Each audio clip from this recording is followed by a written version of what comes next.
নমস্কার, গুরুকুল ইনফো চ্যানেলে জানাই আপনাদের স্বাগত। পশ্চিমবঙ্গে প্রাথমিক স্কুলগুলিতে যারা প্রধান শিক্ষক শিক্ষিকা বা ভারপ্রাপ্ত শিক্ষক শিক্ষিকা বা হেড অফ ইনস্টিটিউট আছেন তাদের জন্য বিশেষ অর্ডার জারি করলো প্রাইমারি সেকশনের ডিআই অফ স্কুল। অর্ডারে প্রধান শিক্ষক শিক্ষিকাদের জন্য কি কি বার্তা আছে সম্পূর্ণ তথ্য এই ভিডিওতে আপনাদের সামনে শেয়ার করব। ভিডিওটি শুরু করার আগে চ্যানেল যারা নতুন তাদের বিশেষ অনুরোধ চ্যানেলটি সাবস্ক্রাইব করে পাশে থাকবেন, পাশে থাকা বেল বাটনটি অবশ্যই প্রেস করে দেবেন। অর্ডারটি 26/12/2025 প্রকাশিত হয়েছে the district inspector of school primary education Hooghly থেকে সমস্ত sub inspector of school all সার্কেলের সঙ্গে হুগলি জেলার সমস্ত হেড অফ ইনস্টিটিউট প্রাইমারি স্কুলের ক্ষেত্রে। সাবজেক্টে বলা হয়েছে verification of documents related to ongoing special intensive revisions 2025 regarding reference number discussions and minutes of meeting with ADM এর সঙ্গে যেটা করা হয়েছে 26/12/2025 সেই রেফারেন্সে উল্লেখ করে এই চিঠিটি করা হয়েছে। চিঠির বিষয়বস্তু বলা হয়েছে যে আপনারা ইতিপূর্বে অবগত আছেন যে এসআইআর চলছে পশ্চিমবঙ্গে। 27/12/2025 থেকে অরিজিনাল যে এসআইআর সেই এসআইআরটা শুরু হচ্ছে, অর্থাৎ যে হিয়ারিং সেই হিয়ারিংটা কিন্তু শুরু হচ্ছে এবং সেই রিলেটেড এবং এডিএম স্যারের সঙ্গে ডিসকাশনের পর যে তথ্যগুলো এখানে সেই পাঠানো হয়েছে বা গুরুত্ব দেওয়া হয়েছে।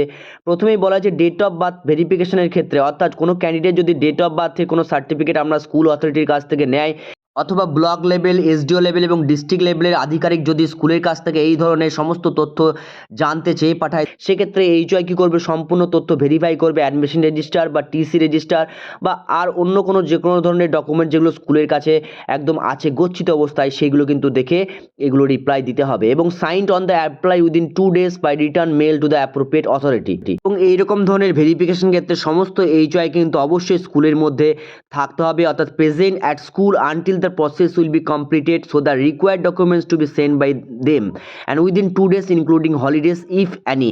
অর্থাৎ এইগুলো বিশেষ গুরুত্ব দিয়ে কিন্তু সমস্ত স্কুলের এইচওয়াইদের করতে হবে এবং এই ধরনের যে অ্যাক্টিভিটি সেই অ্যাক্টিভিটির ক্ষেত্রে HY will be personally responsible for this work, অর্থাৎ ব্যক্তিগতভাবে দায়ভার গ্রহণ করতে হবে এইচওয়াইকে এবং উইল নট লিভ স্টেশন, অর্থাৎ স্টেশন লিভ করা যাবে না। Concerning the urgency of the matter permission must be taken, যদি আর্জেন্সি থাকে তাহলে কিন্তু পারমিশন নিতে হবে হায়ার অথরিটির কাছে। এসআইএস কি করবে, এই সমস্ত ডকুমেন্টসগুলো দেখে ঠিক করে যাচাই করার পর কাউন্টার সাইন করবেন এবং এইগুলো রিটার্ন মেলে পাঠাতে হবে। যদি ডিস্ট্রিক্ট অথরিটি বা ব্লক বা এসডিও লেভেল যেই চেয়ে পাঠাক না কেন তার কিন্তু মেলে সেগুলো কাউন্টার সাইন করে পাঠাতে হবে।